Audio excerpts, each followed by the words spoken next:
Today in this lecture, we'll be talking about reactive and etching mostly, so also called, you can say, plasma etching. So this will be a short series of 4 lectures, which will be about not about the theoretical understanding, but just the experimental knowledge you should have. That will give you more happiness when you see this effect happening in real time. So what is a plasma? So plasma is a fourth state of matter. I think everyone knows that. But what decides it is a fourth state of matter is the energy of the atoms or molecules. For example, take a solid. They are not vibrating much. They are frozen at space. So in that way, they don't have too much kinetic energy. Liquids, they're moving a little bit. But still they have a lesser compared to gas, and plasma have a large energy than all of them. So the plasma which you see in reactive ion chambers, they are partially ionized basically. They are not completely ionized. For example, one ions in 1 million neutral atoms or molecules. So that much it is partially ionized. Now, why the reaction happens, the advantage, of using plasma etching is, and or reactive ion etching is, or you can say CVD is, plasma enhanced CVD is that reaction happens at room temperature. So basically, you can make a device at room temperature. The reason being the electron temperature is very, very high, of the order of 10 to the power 4 to 5 Kelvin compared to the gas temperature. And this is the high temperature which effectively makes the reaction possible at room temperature. So coming to the next slide. So what are the different types? How do you can differentiate different types of these etchings? So basically you can use the mechanism is basically of 2 types, but it can be further subclassified to make it total into 4 types. The 2 types are basically physical etching and chemical etching. So the first one you are saying is you just take an ion and you just, which is basically a noble metal, for example, argon. It does not react with your material, but you can you can hit it with high energy, and spot of the material out of it. So which is mostly used in plasma reactive ion etchings also. We'll be discussing one. Then there is a chemical etching where there is no biasing involved. So the ions are not directly going inside, but what is happening is it has a chemical reactions. So this also gives rise to isotopic etching, which means it reacts all over the material. So you have undercut, which is normally not desirable in the materials.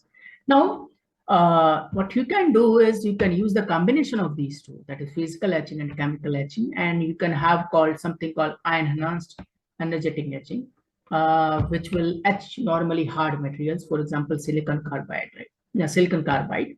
This also gives very straight profile walls, but the overall the selectivity is less because you are using ions, and you're etching the walls also all the way through. There is another thing where the chemical etching will basically passivates the wall, which is called ion enhanced inhibitor, which will basically give you more control in your wall chemistry. So your walls will be more smooth. For example, Bosch process. Chlorine gases act as an inhibitor, which gives good sidewall profile. So you can etch deep, which is the basically Bosch process. Okay, so this is the most important part. So the plasma is basically a diode. So you can literally measure the characteristic of plasma, although it's measured by something called Langmuir probe. So basically, you take your probe inside into the plasma, which you can make it positively biased or negatively biased, and measure the current flowing through it. Effectively, it does affect the characteristics of the plasma, but this is the best you can do. But overall, the characteristic looks like a diode. Now, so this is one of the breakthrough slides of the reactive ion etching. The reason being is, for example, let's take this. So what they are doing is they're etching silicon. So silicon etch rate with time. So the first few 200 seconds they're used on the xenon fluoride gas, but you see the etching is very, very small. very, very small. So now they have introduced argon ions. The etching increased and then it becomes stable. And even if they use only argon ion and they remove xenon fluoride, again the etching rate drops, and it is smaller than even your xenon fluoride gas. So this was a breakthrough. So using the DC by this argon positive and the gas, the xenon fluoride gas, increases your etching rate quite a lot. So ion enhanced etching, standard example. So normally you think your most of the reactions or most of the etching has been done with ions, but which is a myth. So in this graph, you say this removal of the particles with the pressure.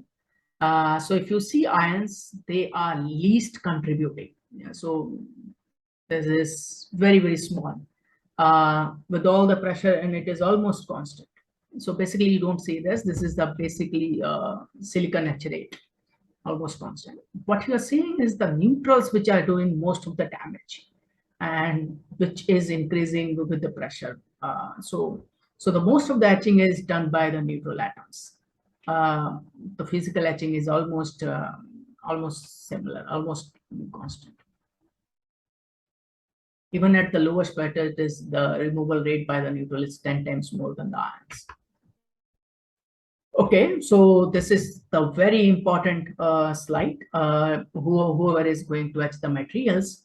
So suppose someone wants to etch, wants to have an isotropic profile of the side walls.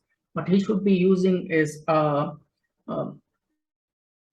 low pressure, because the reason is very simple. So because of the low pressure, the beam path is very high, so they don't suffer any collision, and the argon ion can go straight forward, which will give you the physical sputtering mostly.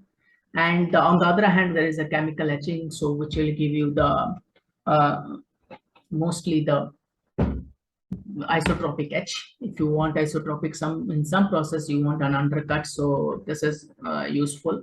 And most of the applications nowadays lie in between these two extremes, which is also gives you the more etching rate plus anisotropically selectivity also, good selectivity also.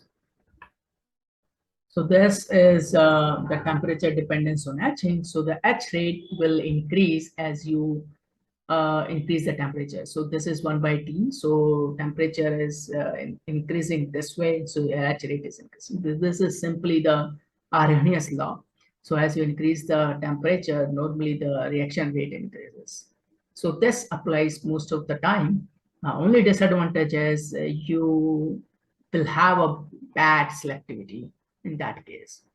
So people uses low temperature like 5 degrees or maybe lower than that to improve the selectivity.